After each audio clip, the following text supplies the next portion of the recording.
We don't want them here. Why? They're your brothers. They're not our and brothers. sisters. They're not our brothers. They are. If you were born in America and have lived there for 300 years, you're no longer African. Those are Americans. We don't need them. We don't need They them were to taken develop. away, unfortunately, but they are Americans.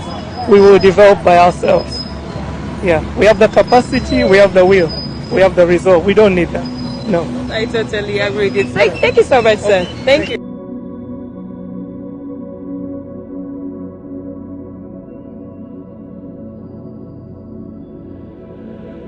And this may sound like a racist statement, but I'm just going to tell you what you already know. The white community doesn't care about our welfare.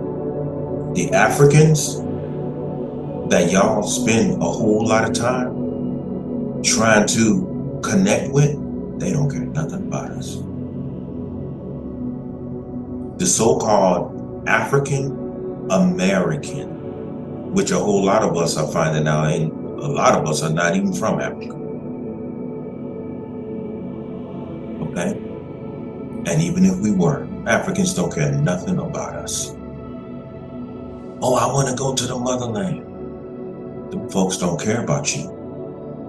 An African told me one night at UNLV when me and 3 Africans were sitting on a panel with some other historians.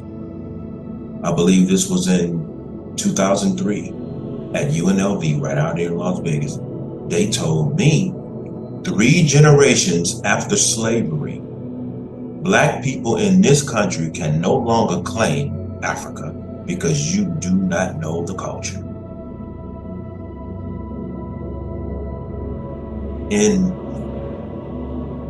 the religion of Islam, Prophet Muhammad, peace be upon him, had said something very similar. He said, 3 generations after me, Islam will no longer be of me. Of implies of my spirit. So the Africans who have a Islamic background, whether they realize it or not, they say the same thing. So the Africans look at us as Westerners. The woman, I forget what her name is, but she played Serafina. She called us foreigners. Let me tell you something about our community that you guys are just going to have to just accept it, okay? We are a unique people over here in America. We are a unique people. Whether you know your African roots or not, when you're rejected by the motherland, you have to come into understanding of who you are due to the fact that this is where you were born. And regardless if you agree or not, where you were born, that's your motherland. It just so happens that a whole lot of us were born right over here in Babylon. And this is one of the reasons why we go through what we go through over here. The house is burning. Just like those pictures of Babylon that you may see on YouTube, or if you Google, Babylon is burning, it's on fire.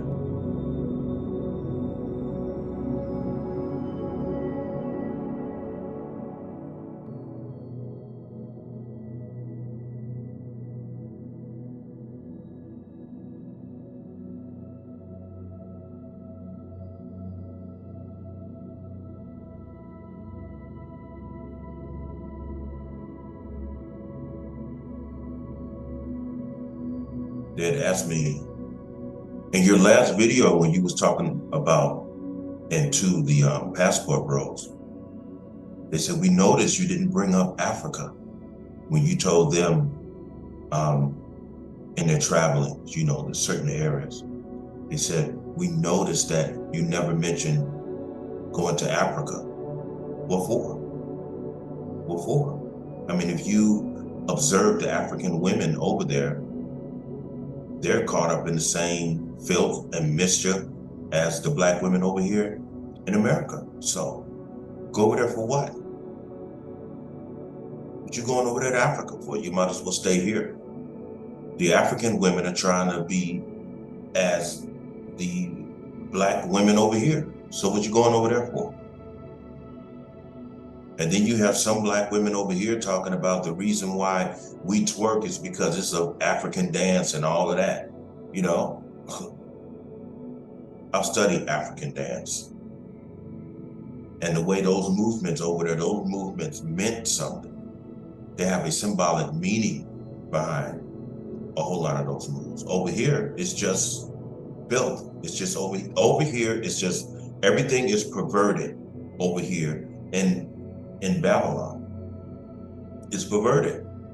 So this is another reason why I don't encourage, you know, the passport bros to even go to Africa. And I'm nobody's leader or anything like that. It's just that from talking to a whole lot of the passport bros when they went over there to Uganda and Ghana and all of those places, they told me that it wasn't any distinction between the women over there and the women here in America. There's no distinction. And what they're looking for is a difference. And there's a very good chance that a better chance for them to find something indifferent than what they're dealing with over here in other places. And as I said before, the Africans over there do not care about you. And one of the primary reasons why is because time has been used as a weapon. It is called the weapon of time. You know, and there was a statement that he said on there, they were taken away. No. The Africans who were removed from Africa was only removed from Africa by way of the so-called kings and queens that y'all always kissing up to. It was those people who sold our people into slavery. And this is what I don't understand about the whole reparations issue that you're trying to get from the white community and by way of this government. I think your aim is at the wrong government, because if you are expecting or should want reparations from anyone, how about going over there and finding out who were the African kings and queens over your people? Ask them for reparations. Those are the ones who sold you into slavery. Do your research. It was the Portuguese, the Irish, the Arabs, the French. Do your research. Read the book called Before the Mayflower. Everything is right there. Brother Malcolm even read that book. And what disappointed me about Brother Malcolm is there's a lot of information that is contained in that book, Before the Mayflower, that Malcolm should have spoke on. He should have spoke on a whole lot of those things.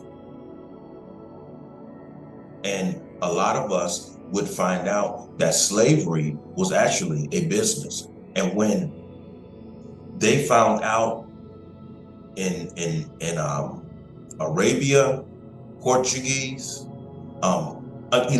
Portugal, and all of those surrounding regions, a whole lot of their people wasn't able to handle building their nations. And so Africa had offered to exchange some of their men and women for materials from Portugal and those other regions. I just woke up. But they put their people on the market after Africans were already enslaved in Africa. That's another thing that a lot of you just don't want to accept. And let me put this out there. A lot of our people over here are caught up in this image of being a king and a queen and all of that. Those were your first slave masters. If you were under a king and a queen, it means you were a slave. You know, they want to say, well, no, I was part of a tribe. No, you were a slave. That's what you are. That's what you were. They had power of life and death over you. It was called slavery. That's what it's called. And if they could sell your children, your sons and your daughters off to Arabia, Portugal, Ireland, like my great-grandfather was sent, his people were sold off to Ireland. So don't tell me nothing about kings and queens. Don't tell me nothing about them. I do not honor them. How about that? And what the fuck you gonna do about it? Y'all need to wake up. Kings and queens, those were your first slave masters. And I would challenge anybody on that. So that ain't nothing to be proud of. This is what I keep trying to tell people over here. Now, they want to cover it up with this 12 tribes of Israel bullshit. That doesn't mean anything because you can't do anything with that information. Well, we're the lost tribe of the Hebrew Israelites and all of that. And then when you give us that information over there, over here, what are we supposed to do with that now? What are we supposed to do with that? We're still over here in Babylon. We're still caught under the influence of this Babylonian perverted culture that has our black women captive, as well as our black men, as well as our youth. What are we going to do about that? Instead of reaching back, trying to be something that you never was. And if you was, it ain't worth a damn because you turned around and you sold your own people into slavery so that they can go over there and help build other nations. And it's right there in that video. He said, we don't need them. They are not our brothers and sisters. Am I angry at him? So what if I am? What you gonna do about it? The whole thing is, he said 300 years after slavery, you can't say that you're African. I've heard that before. But see, these Africans who was over here at UNLV, he said 3 generations after slavery, you can't claim Africa. A generation is considered 20 years. So he's saying 60 years after slavery, you can't claim Africa because you don't know the culture. This older gentleman has said 300 years, you're not African anymore. What difference does it make? 60 years, 300 years. The effects of time is what separates people. It's what separates people. I'll use myself as an example. In 1982, when my great-grandmother passed, my family never took the time to sit down and talk about how her death affected the whole family. And so everybody went their separate ways. Okay? Everybody went their separate ways. And during time, even though you grew up around these people, time is going to have an effect to where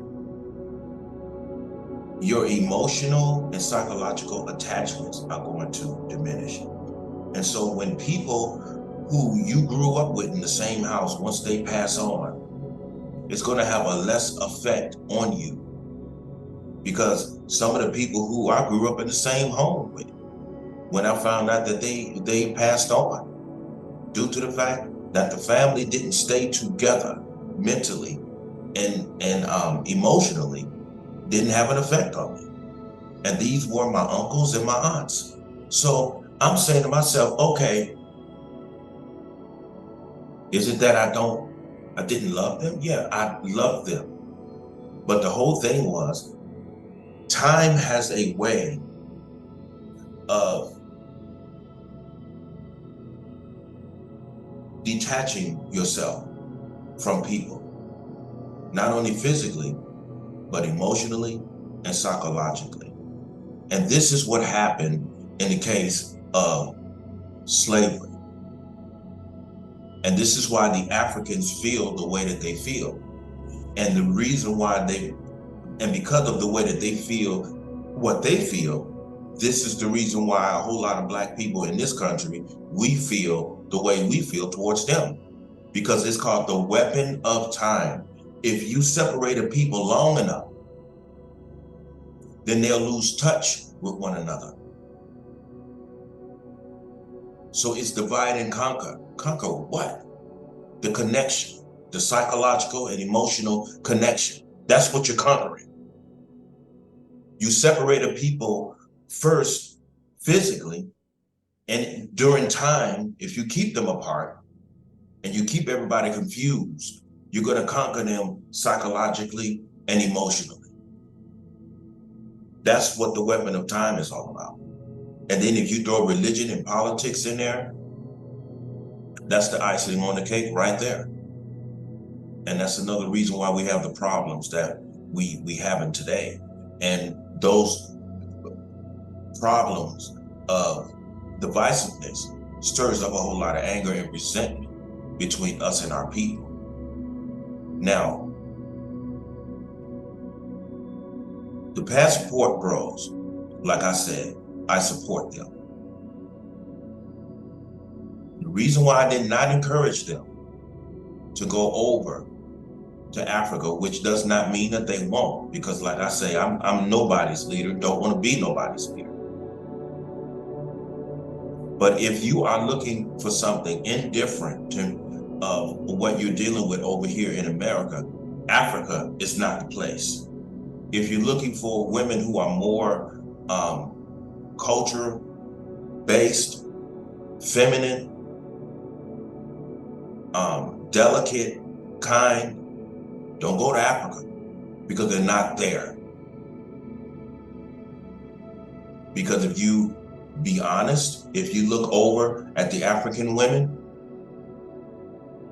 until they open up their mouth, you would think that they are Babylonian women, American women. Check out Johannesburg over there in Africa. Johannesburg is nothing but New York City. That's all it is. And them Africans over there love it. They love Johannesburg. But they want to give us the impression that they're such a divine and culturally based people. I have a question for you Africans. How's China treating you? How's China treating you? You say you don't need us?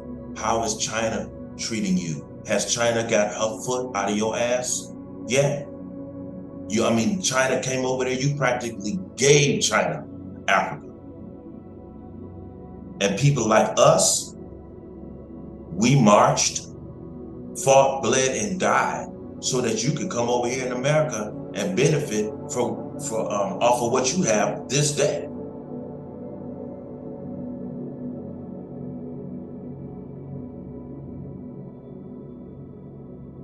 We need to get it together. We really need to get it together. But I don't see that coming. But I will say one thing.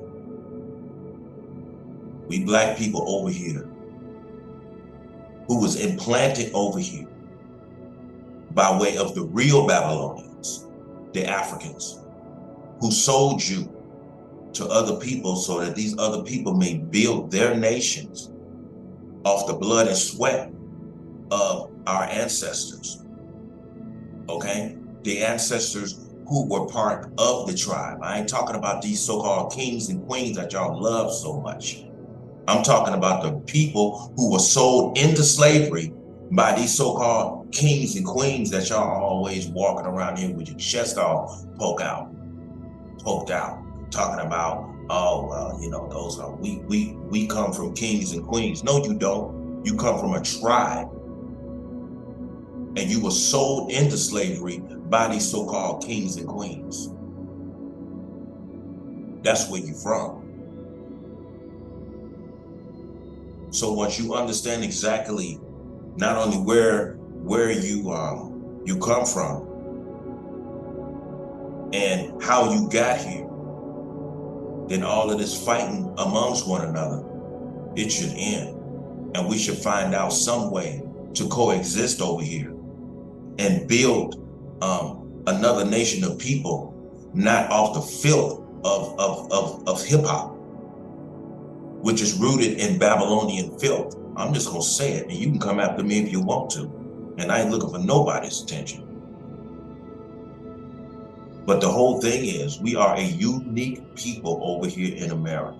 And until a lot of us understand that and realize that and stop trying to reach back to a people that don't give a damn about us. And if you read real history before the Mayflower, and if you go to London, England, and you go upstairs into this library, and if you start reading the accounts, the historical accounts of Africa, you will understand who the real problem was. Because they made us available to help other people build their nations. And what were they doing, standing on the shore of Africa, yelling across the sea? No, they sent people over there to Arabia, to the Arabs and everything. How did they know that people, manpower was available over there in Africa?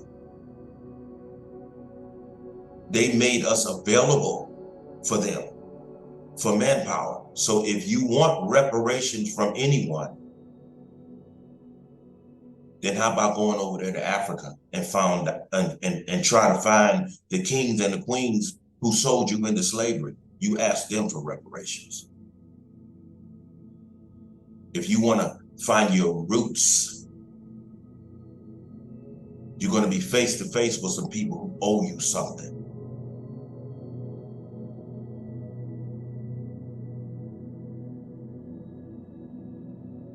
So that's why I didn't mention Africa, since you want to know. That's why I didn't mention Africa, because there ain't nothing over in Africa for men like the passport bros who are looking for women who are feminine and kind and courteous and all of that. Ain't none of that over there. Because if you do some honest research, those African women over there today are trying to be just like these black women over here in America. And if you think I'm lying, research it yourself. So since you want to know why I didn't mention Africa, number one, I'm not obligated to mention Africa because that's the motherland. Okay, because don't none of y'all tell me what the fuck to do. And you don't tell me what to say. I'm not obligated to address anything of Africa. I know enough about Africa to know that these brothers who are out here trying to find them a good and decent woman, you ain't gonna find her there. You ain't gonna find her there. So you better go other places. With that being said, y'all have a good night. Peace.